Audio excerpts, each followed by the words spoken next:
right, I'm gonna tell you about it. All right, what's up, guys? So we have the next 6-week guys head-to-heart challenge coming up. But before I kind of went into like why I started this and what the content is, I want to share a little story that basically kind of sums everything up. In my early 20s, I bought my first house and helped pay the mortgage. I had like 9 guys living with me. It was nuts. We were up late one night with a couple buddies, and we're like, hey, you been to Canada? I was like, I haven't been to Canada. I was like, you want to go? So I got up at 5 in the morning, went to Canada, took my old 1985 Subaru I just bought, and it was like 25 hours total drive to Southern Oregon. And on the way back down, I started hearing this like in the engine, and it got louder and louder. And I was kind of exhausted from driving, so I wasn't too worried about it. But my guys were like, you should probably check your engine. Check engine light was on, and I was like, it's all right, it's a Subi. They're supposed to be loud, because it was a pretty loud vehicle. And eventually got louder and louder, and it just seized up. And pulled over the side of the road, opened the hood, and it was smoking, and I had basically blown up the engine. So bummed, I freaking love that thing. But the reason I share that, because I feel like that kind of applies to my heart and our heart as men's, because like oftentimes we can be busy operating, just doing life, right? Like taking care of our kids, taking care of our families. And so we ignore these like whispers, these little clinks and clanks going on in our heart.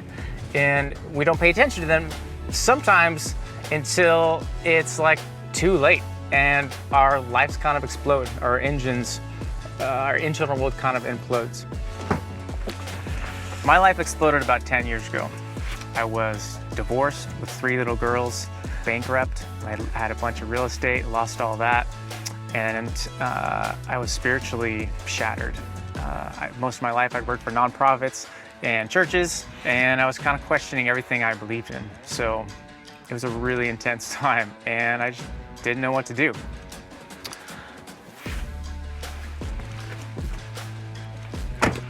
So that sent me on this journey of reconnecting to my heart and emotions after spending my life basically disconnecting from them. Prior to my kind of life implosion, emotional pain was just something to dismiss. The way I dealt with like negative self-talk or internal pain was just to do something positive or think something positive. And that worked really well for a while. Until I basically got like so numb, I couldn't feel anything. The biggest problem was like I couldn't deeply connect to myself. I couldn't deeply connect to my spouse because I couldn't deeply connect to myself. I was literally just like numbing, avoiding. Once you numb one emotion, you numb all of them, right? And I looked everywhere, like everywhere that I knew to look. And that's why I created this challenge.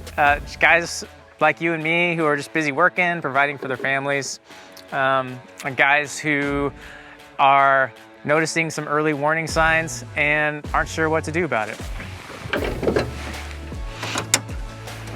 To take a look underneath the hood of our hearts, just kind of see what's going on under there. It's called Head to Heart. It's 6 weeks. I go over 6 tools that helped me. I spent freaking thousands of hours, thousands of dollars trying to find something that helped me reconnect, understand, and articulate really what is going on in here. The problem is that most of the tools I learned were like cognitive based, but that was the whole problem. I was stuck in my head. I really needed to learn like how to reconnect. How do I start feeling after being disconnected for so long?